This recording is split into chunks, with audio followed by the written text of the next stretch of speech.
अवतार मेहर बाबा की जय। अवतार मेहर बाबा की जय। अवतार मेहर बाबा की जय।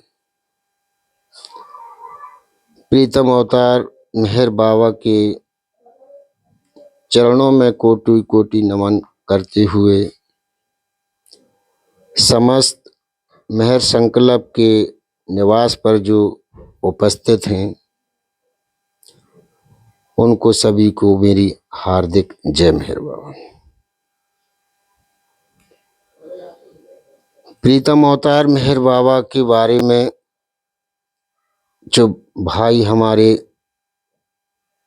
मेहर संकल्प जी ने मेरे से कहा कि आप अपनी स्टोरी सुनाएं कि आप कैसे बाबा के संपर्क में आए।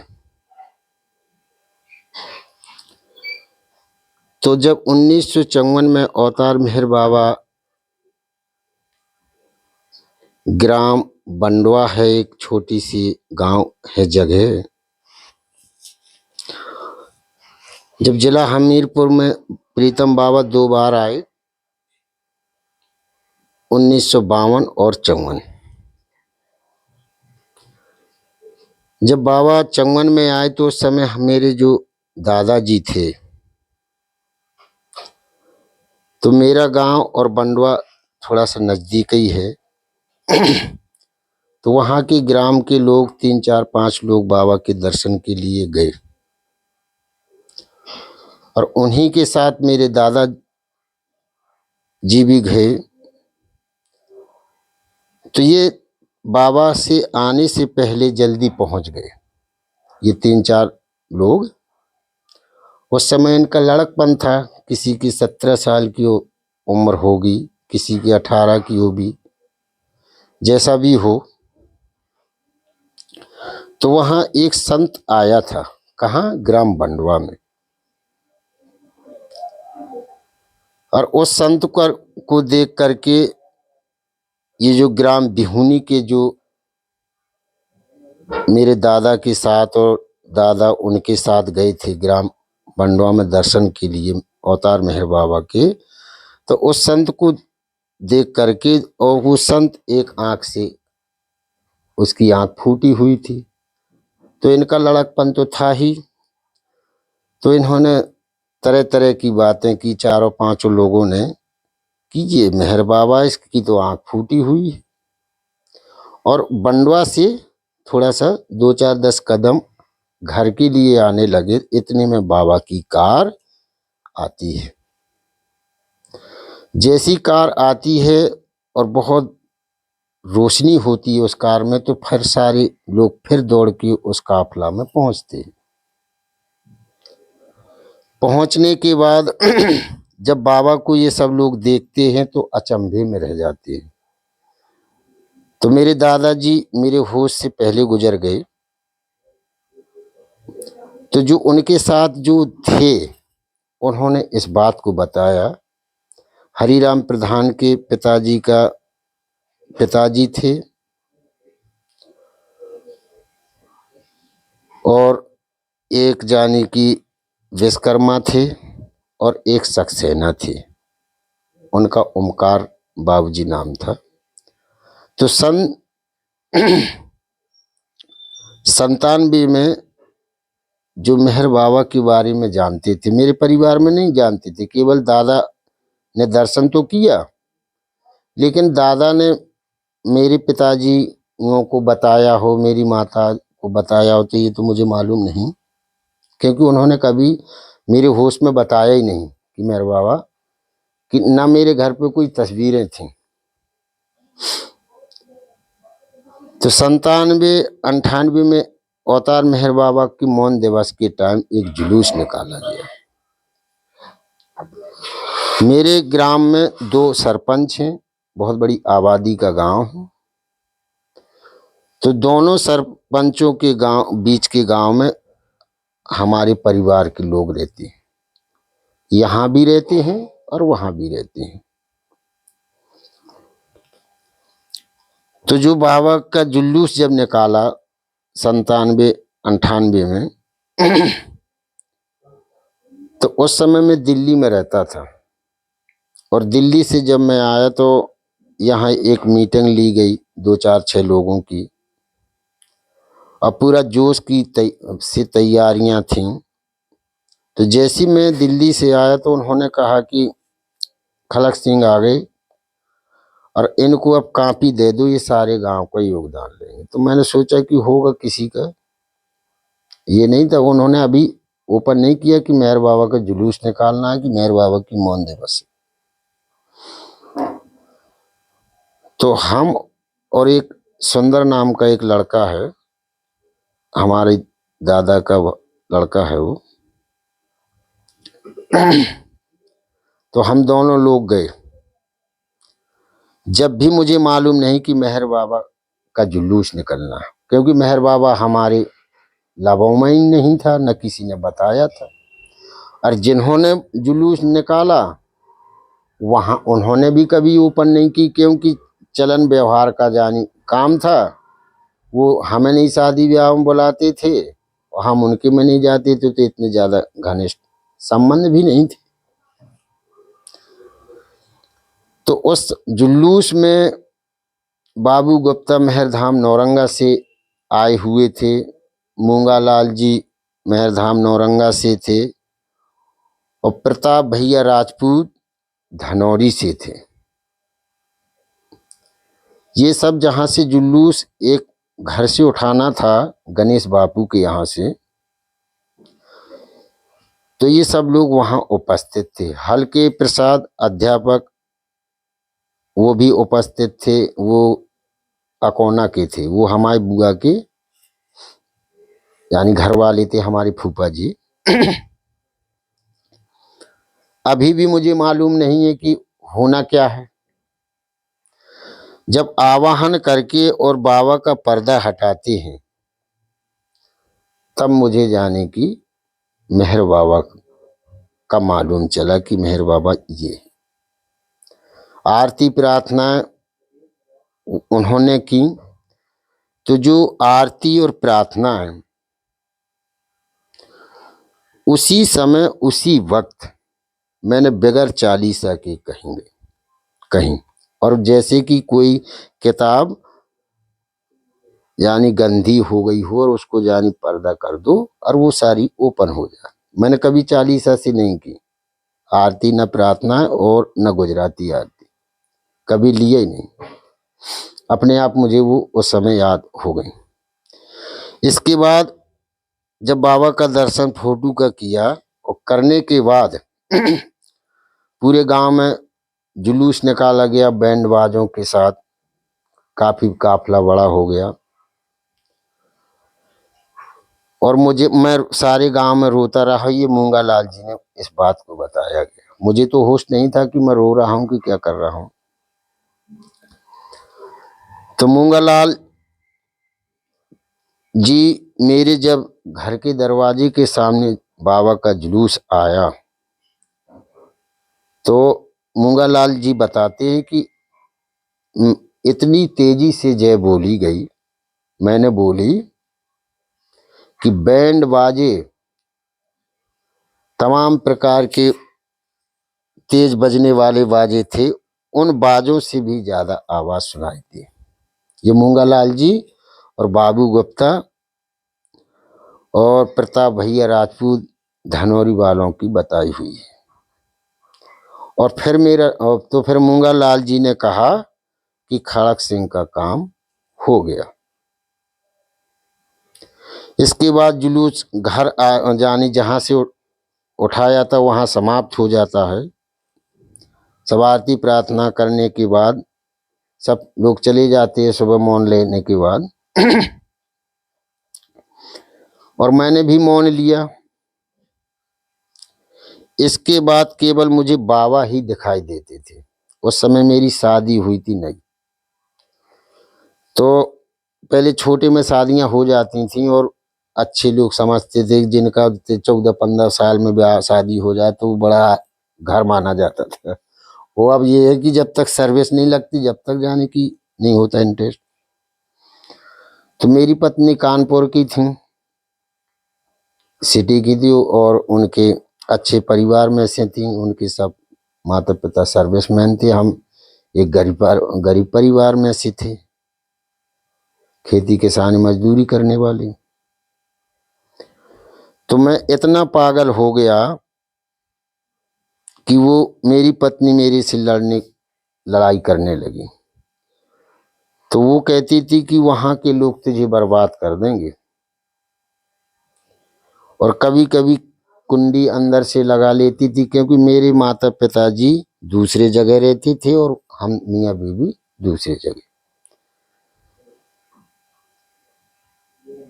तो ये अंदर से कमाए बंद करके सो जागती रहती थी, और मैं बाहर से चिल्लाता रहता था कि रानी के माड़े खोल दो।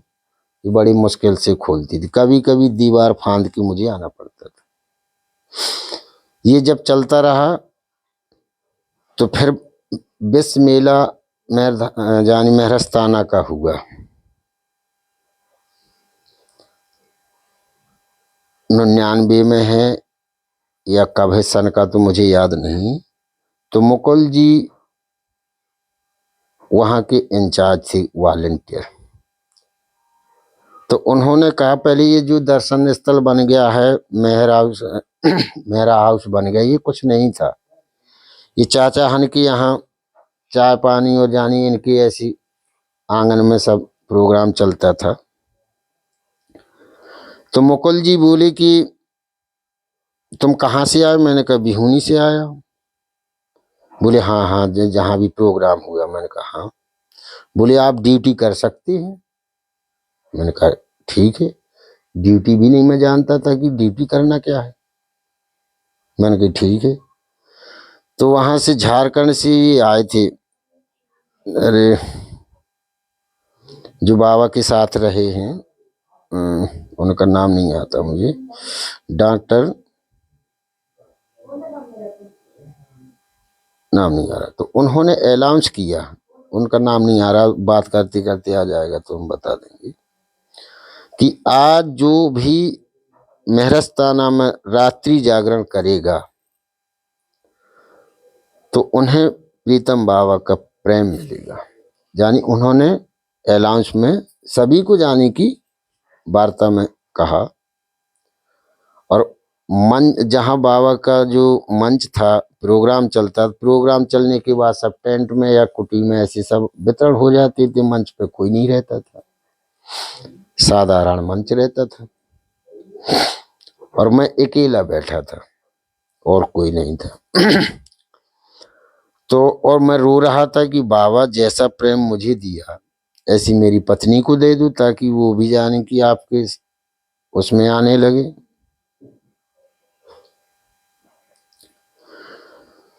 और मैं रो रहा था तो अचानक बाबा उस मंच पे जो तस्वीर रखी हुई थी पूरा साकार रूप में दिखती है मुझे, ऐसी उंगली चलाते हुए। और जैसी मैं उनको गले मिलने के लिए जाऊं तो तस्वीर हो जाए, फिर मैं आकर के कुर्सी में बैठ जाऊं, और जैसी जाने की बाबा की गले और लिपटने के लिए पहुंचूं तो तस्वीर हो जाए। ये करीब 20 मिनट तक मेहरस्ताना में चलता रहा। वो प्रोग्राम होने के बाद फिर 10 जुलाई आ जाती है। तो जो उस रात का जो करंट मिला बाबा का मुझे, फिर वो मेरी पत्नी जैसी आरती लेके आती है बाबा की, तो वो डरकार छोड़ के रोने लगती है दरवाजे में। तो वही शब्द मुझे याद आ गया। मैंने कहा इसका भी काम हो गया। तो वो भी बाबा के संपर्क में फिर बहुत ही अच्छी। अब वो तो इस प्रकार से, हाँ तो अब वो तो बात की चीज है। तो इस प्रकार से जब मेरे दादाजी ने वो जो बीज सन 1954 में डाला था, वो अंकुर होने में हम उनके बड़े आभारी हैं, दादाजी के और प्रीतम बाबा के तो है ही है, सारी दुनिया है, कि उन्होंने हमें स्वीकार किया। और मेरे दादाजी को वहाँ उतना सौभाग्य, लेकिन वो समाधि नहीं गया, ना उनके दर्शन करने गया, ना उन्हें जैसा भी हो बाबा जाने होते तो सब बाबा प्रेमियन से मिला। इसका फिर हमने सर्च किया कि इन्होंने तो बताया कि जानी तुम्हारे दादाजी और हम बंडवा दर्शन करने के लिए गए थे। फिर और सर्च करने के बाद जो दादाजी की जो फोटो थी, बहुत पुरानी फोटो, तो हमारे दादाजी के 3 जगह हिस्सा थे गांव में। तो दूसरे गांव में जब मैं गया कि मेहर बाबा की यहाँ कोई जाता रहा, तो उन्होंने बताया हाँ कि दादाजी जानी तुम्हारे हम बड़े पिताजी के भाई को दादा बोलते हैं, और कहीं जानी बब्बा को दादा बोलते बाबा को। बोले हाँ ये जाते थे बैंड एंड बजाने के लिए और ये रखी है। मैंने कि कुछ है? बोले हाँ है। तो वो दीमक लग गई थी उन फोटो में, बहुत पुरानी फोटो थी। फिर वो टुकड़ा आज भी रखा मेरे पास। फिर मैं लाया, फिर और भी सर्च किया, तो पूरा बाबा की कृपा से प्रमाण मिल गया। इसके बाद अनुभव तो बहुत हैं, और जाने की ऐसा प्रीतम बाबा के आने का हमारा सौभाग्य प्राप्त हुआ, क्योंकि दादाजी ने जो दर्शन बंडवा में किए थे उनका बीज अंकुर होने में लगा तो टाइम, लेकिन हो गया। इसके बाद एक बार मुंगालाल जी कहने लगे कि खलक सिंह आपको एछोरा में ड्यूटी देते हैं। मैंने कहा ठीक है। अब ड्यूटी का करने का उसी समय से मैं वॉलंटियर में जाने लगा।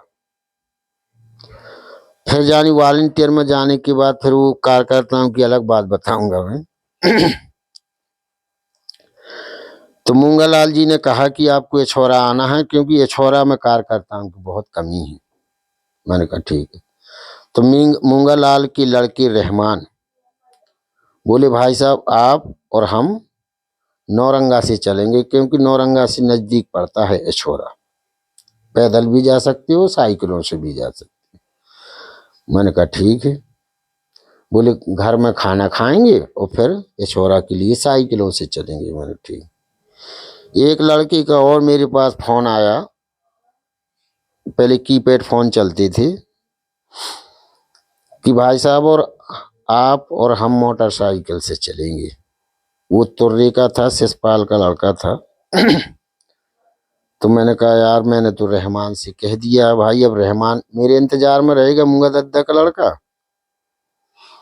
तो फिर मैंने उनको कैसे तरीके से सूचना भेज दी कि रहमान अब मैं नौरंगा नहीं आऊंगा, सीधे मेहरपाल के साथ हम सीधे छोरा पहुंच जाएंगे। बोले ठीक है, तुमने हमारा खर्च करवा दो, जानी हमारी दोस्ती की बातें होने लगी। मैंने कहा कोई बात नहीं। अब मेहरपाल चलता है अपने गांव से राट आने के लिए, तो उनका बीच में एक्सीडेंट हो जाता है। चोट उन्हें कहीं नहीं लगती, उनका मोबाइल टूट फट के अलग हो जाता है, गाड़ी कहीं का थोड़ा सा शीशा डैमेज हो जाता है, और काफी तेजी से वो एक्सीडेंट पेड़ में हो जाता है। और जब मैं बहुत लेट निकला घर से और जब मैं रात पहुंचा तो इनका मोबाइल स्विच ऑफ, रास्ते में लगाऊं तो स्विच ऑफ। काफी गुस्सा आई कि शाम 6 बज गया, इसकी जानी उसमें नहीं, मैं और जल्दी निकल जाता है छोरा, और वैसे ही तो ये छोरा के लिए कोई साधन नहीं है और सब जंगल एरिया है। और जब उसका मोबाइल ही टूट फट गया तो वो काय के लिए लगेगा ना, एक दूसरे को सूचना। एक गाड़ी बची थी चनौट से, फिर उसी रोड पे है छोरा, तो वो 7:30 बजे गाड़ी लेट थी रात में। उसी गाड़ी पे मैं बैठ गया और धगवा से जाना पड़ता है छोरा के लिए, और धगवा में जाकर के मैं उतर गया, अकेले था। तो वहां से मैंने पूछा कि मुझे छोरा जाना है, मैं कैसे जाऊं वहां के लोगों से। तो उन्होंने मना किया कि भाई साहब आप छोरा नहीं पहुंच पाएंगे, क्योंकि वो तो जंगल में तो गांव है और बहुत बड़ा जंगल है, और अकेले ही, और रात का टाइम है, और 11 बज गया है और आपको सब जानी व्यवस्था हो जाएगी खाने की, लेटने की, ओढ़ने बिछाने की। मैंने कि नहीं भाई साहब, सिर्फ आप मुझे रास्ता बताएं। बोले ठीक है, आप ऐसे चले जाइए। आगे चल के 2 रास्ता हैं, एक तो जंगल के लिए है और एक इछोरा के लिए है, बैंदे के लिए। मैंने कहा ठीक है। मैंने वहां से चल दिया मेन रोड से, और मेन रोड से करीब इछोरा 13, 14, 15 किलोमीटर है। 13 किलोमीटर तो है ही। मैं चलता जा रहा हूँ सच्चिदानंद परमानंद की धुन कहते हुए, और मुझे लगता है कि 2-3 आदमी आगे जा रहे हैं टॉर्च जलाते हुए। तो उन आदमियों के पाने के लिए कोशिश मैं खूब कर रहा हूँ, लेकिन जब भी मैं नजदीक पहुंचूं वो और आगे। कुछ बात नहीं, ये मुझे कोई भ्रम नहीं है कि मैं अकेला हूं कि कई जने हैं, ये कुछ नहीं। चलते चलते इछोरा की रास्ता ना रख करके एक जंगल की रास्ता चला गया। तो मैं काफी दूर तक जंगल में घुस गया तो मुझे 3 बच्चे मिले। तीनों बच्चे रात में आग जलाए हुए थे। तो मैंने कहा इन बच्चों से क्या पूछूं यार, ये क्या बताएंगे कि इछोरा की रास्ता यहाँ। उन बच्चों से मैंने नहीं कुछ पूछा। अब वो आग जलाए हुए थोड़ा टीले पे बैठे थे। मैंने कहा इन बच्चों, और मुझे ये भी दिमाग में नहीं था कि इतनी रात को बच्चे, रात का तो होश ही नहीं था कि रात है या दिन। आगे चलते चलते एक बहुत बड़ा, कम से कम 1000-2000 फीट का एक गड्ढा था, वहां में चला गया। और जब वो चला गया मैं, तो मैंने कि बाबा मैं तो जंगल में आ गया। अब उस जानी की दहाई में घास लगी थी, तो उस घास पकड़ पकड़ के मैं एकदम टीले पे ऊपर आया, बीच जंगल में था। तो मैं चारों तरफ देख रहा हूं कि इधर तो कहीं रास्ता है ही नहीं है, और उन्होंने कहा था कि एक रास्ता जंगल के लिए गई है और एक इछोरा के लिए गई है। जब मैंने चारों तरफ देखा तो मैंने बाबा से कहा कि बाबा या तो शेर भेज दो या इछोरा भेज दो। शेर ऐसे भेज दो कि शेर आएगा मुझे खा जाएगा तो मेरा जानी कार समाप्त हो गया, मेरी जिम्मेदारी खत्म है, या फिर इछोरा भेज दूं तो मैं अपनी जिम्मेदारी निभा लूं। तो फिर एक आवाज आती है, आवाज वो की हाहाहट की आवाज आती है। तो मैं वहीं से टीले से कहता हूँ, जो मैं ऊपर चढ़ के ऊपर गया था, कि भाई तुम कौन हो। तो वो कहता है कि तुम कौन है। दिखाई एक दूसरे को कोई नहीं दे रहा, उसको दिखाई दे रहा हो तो मैं बता नहीं सकता। मैंने कि भाई मुझे इछोरा जाना है और मैं कैसे जाऊं। तो उन्होंने इशारे से बताया, दिखाई मुझे कुछ नहीं दिए, वो इशारे आज भी मुझे याद हैं। बोले आप ऐसे चले जाओ, ऐसे चले जाओ, ऐसे चले जाओ। उन इशारों से मुझे याद है, तो मैं उसी इशारों से चलता गया। एक आधा किलोमीटर के बाद एक वहां से व्यक्ति चला आ रहा था, बहुत लंबा था, सफेद कपड़े पहने था, और आमने सामने हम दोनों टकरा गए। जानी टकराए नहीं, जानी झुक गए। तो मैंने कही भाई तुम कौन है। वो बहुत हंसा, हंसने लगा। मैंने कहा मिला तो मुझे एक दारूबाज मिला। तो वो और हंसा। अब वो कहने लगा कि अब वो व्यक्ति कि चिंता मत कर, मैं तेरे साथ हूं। और वो आगे आगे और मैं पीछे पीछे, इछोरा के लिए उस जंगल से। तो और वो कभी वो आगे हो जाए, कभी मैं आगे हो जाऊं, कभी और वो जब बात करे हंसने लगे कि चिंता मत करो मैं तेरे साथ हूं। तो मैं उनसे कहता हूं कि मैं ऐसी बॉडी कौन स्वीकार करूंगा। अगर तू मेरे साथ है और तू कहता है बिल्कुल यही सब्जेक्ट है, तू तुम नहीं तू, कि अगर तू मेरे साथ है तो जिस बॉडी से मैं प्रेम करता वो बॉडी आ, तो मैं तुझे स्वीकार करूंगा। नहीं भाई, तेरे जैसे दारूबाज तो मेरे साथ 50 हो रहे थे। ये बात हमारी, वो हंसता रहा और ये चीजें मैं कहता रहा। जब वो जंगल से, जब छोरा की जो वो घटान सी नहीं है, जब जाते हैं अपन, उस घटान तक वो व्यक्ति आया छोड़ने से। और बस जब मैंने ऐसे पलट के देखा कि मैं गांव उन्हें बताऊंगा, गांव के लोगों की, यार ऐसे ऐसे दारूबाज मिल जाती, दारूबाज ने हमको यहाँ तक लेके आओ। और जब मैंने ऐसे देखा मुड़ के, तो वो व्यक्ति खत्म, है ही नहीं कोई। मूंगालाल जी और प्रभुदयाल मुंशी ये सब मेरा इंतजार कर रहे थे। जैसे प्रभुदयाल मुंशी जी ने मुझे देखा तो गले लगाया और मूंगालाल जी ने लगाया। बोले भैया इतनी लेट कैसे? मैंने कहा मेहरपाल ने कह दिया था ससपार के लड़का ने कि मोटरसाइकिल से चलेंगे, अनि मैं तो रहमान के साथ ही चला आया था। रहमान मूंगालाल के लड़का, ये 2 4 6 कार करता, वो समय से पहुंच गए। बोले ऐसे ही है। फिर कैसे आया? मैंने कि मैं उधर से रास्ता पूछी तो मैं जंगल में चला गया। तो जंगल में जैसी गया तो एक जानी दहाइसी में चला गया मैं, बहुत नीचे, फिर ऊपर पकड़ के पूरी स्टोरी बताई। अब मैंने कि एक दारूबाज आया था यहाँ तक छोड़ने के लिए, वो कहता था कि चिंता मत कर, मैं तेरे साथ हूँ। और मैं उसको कहता था कि जब तू मेरे साथ है तो जिस बॉडी से मैं प्रेम करता हूँ वो बॉडी बन गया। और जब मैंने इधर देखा तो मुझे पता नहीं कहाँ चला गया।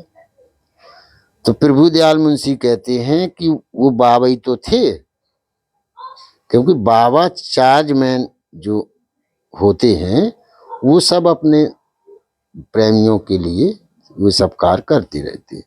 और तू ऐसे ही कहता रहा कि जिस बोर्ड मैंने की हो, मैं तो यही कहता रहा।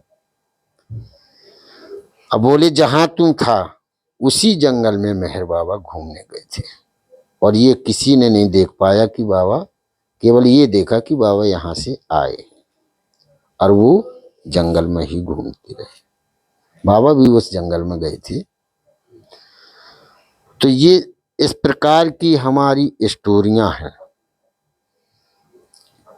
और कार्यकर्ताओं की बात आई हाँ, तो एक बार जब रुस्तम की कहानी बता दूं,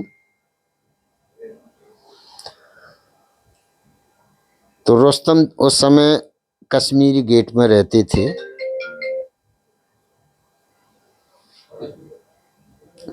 कश्मीरी गेट में रहते थे के देसाई के यहाँ, उनकी लड़की का मेहरू नाम था। तो अक्सर ही मैं हर संडे को वहाँ पहुँचता था, तो सारा दिन वहीं व्यतीत होते थे। एकदम रुस्तम बोले कि खड़क सिंह ऐसा करो कि ये जो बाबा की चप्पल है ये तुम ले जाओ। मैंने कहा ठीक है। अकामास तो संडे को न पहुंच पाया, और यहाँ से ट्रस्ट की सूचना आ गई कि जो देसाई के यहाँ जो चप्पल है वो म्यूजियम में पहुंचा दो। ये सब हो गया। जब मैं पहुंचा तो रुस्तम बोले कि आप आए नहीं, और वो तो सूचना आ गई। मैं कोई बात नहीं, बाबा नहीं चाहते हूँ, म्यूजियम में भी जरूरी है। वो बाबा की चप्पल मेहराबाद पहुंच गई। बोले ठीक है, लेकिन एक बात याद रखो, अगले संडे को जब आना है तो तुम्हें एक डिब्बी लाना है। मैंने कहा ठीक है, मैं ले आऊंगा। मैंने सोचा कि ये अचार देंगी, मैं ले गया इतना बड़ा डिब्बा। हाँ, मैंने कहा अचार सचार होगा कुछ।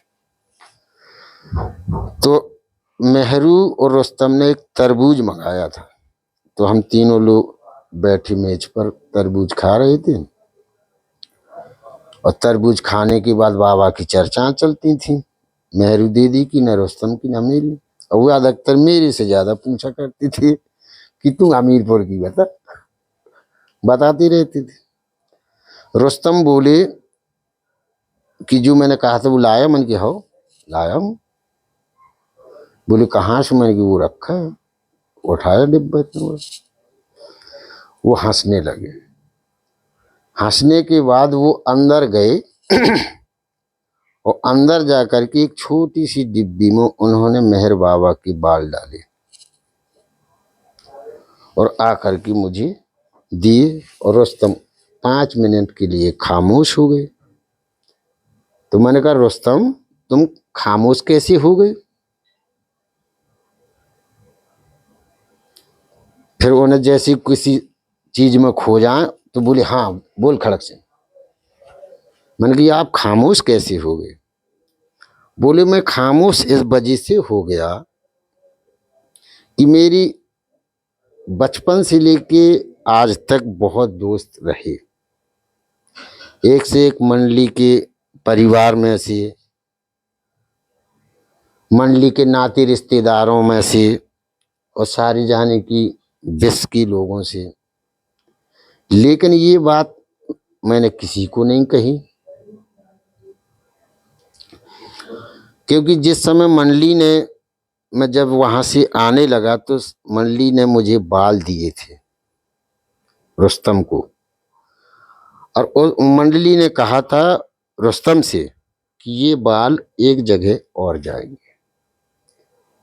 इसलिए मैं खड़क सिंह खामोश हो गया कि वो व्यक्ति तू है जो मंडली ने कहा था कि एक जगह ये रुस्तम और जाएंगे। मैंने कहा अच्छा। फिर रुस्तम का ना हमारा मिलन हुआ, गले मिले। तो इस प्रकार से जिसको जो सौभाग्य मिला है, जिस और उसकी देन से कोई चीज मिल ही नहीं सकती, पत्ता ही नहीं हिलता है। अगर वो चाहता है तो अपन को सब चीज मिल जाएगी, ईश्वर साक्षात्कार हो जाएगा। बाबा से इतना प्रेम अपन कर, उसकी बगैर कृपा पाने से कुछ नहीं कर सकते। हम खूब प्रयास करें कि ये मकान मेरा बनाया हुआ है, हमारी औकात नहीं। एक व्यक्ति मेरे से कहने लगा कि ये सब भैया सब देखो, ये सब बड़ी मेहनत की है।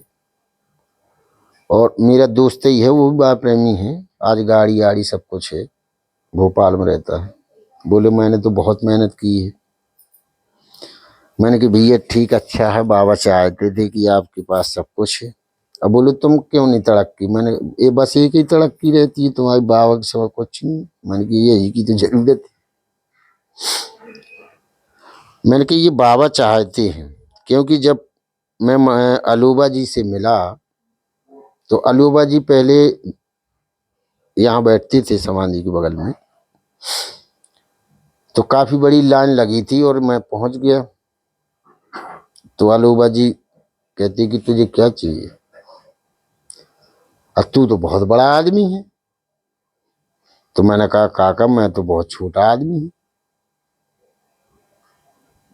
और वाकई छोटा हूं। बोले तुझे क्या चाहिए? मैंने कि बाबा का प्रेम। तो अलूबा जी ने कहा, मैंने दिया बाबा ने, और एक बैच दिया मुझे, और कहा कि इस बैच को तकिया के सरियाने रखना और बाबा की याद 7 बार कर लिया करो, नाम ले लिया करो बस। मैंने कहा ठीक, वो करता रहा। वो आज बैच रखा हुआ है, लेकिन अब तो नहीं करता हूँ।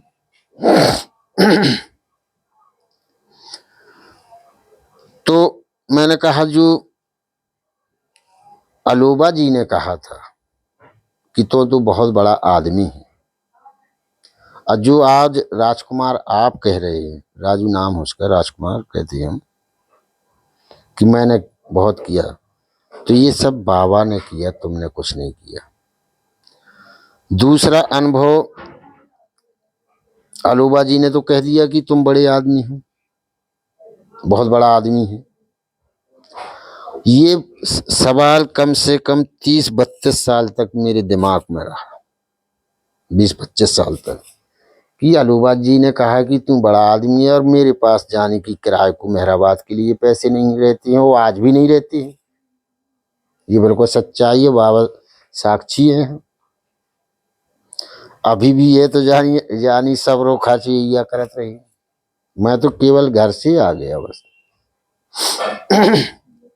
और कभी भी आज तक मेहराबाद रिजर्वेशन से नहीं जा पाया, क्योंकि इतना हाई है। जर्नल में बैठे चले गए और वहां से जैसी व्यवस्था वो हो जाती है।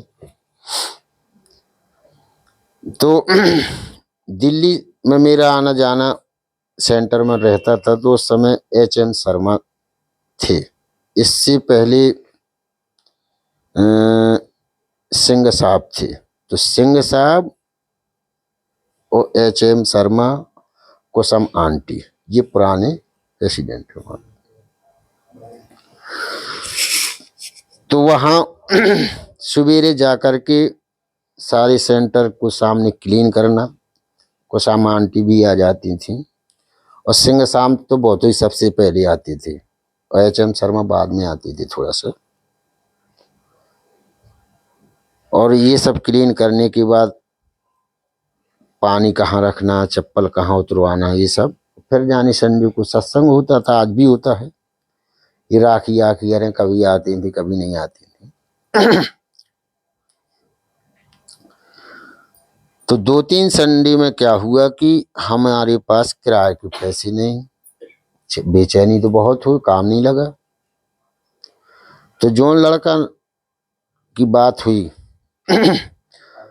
तो राजू धर्मदास का लड़का ना, हमने ये कहा कि ऐसा करते हैं कि अपने पास 20-20 रुपए, जहां तक जानी गाड़ी जाएगी चलेंगे, इसके बाद पैदल चलेंगे, और सुबह 3 बजे चलना है हम दोनों लोग।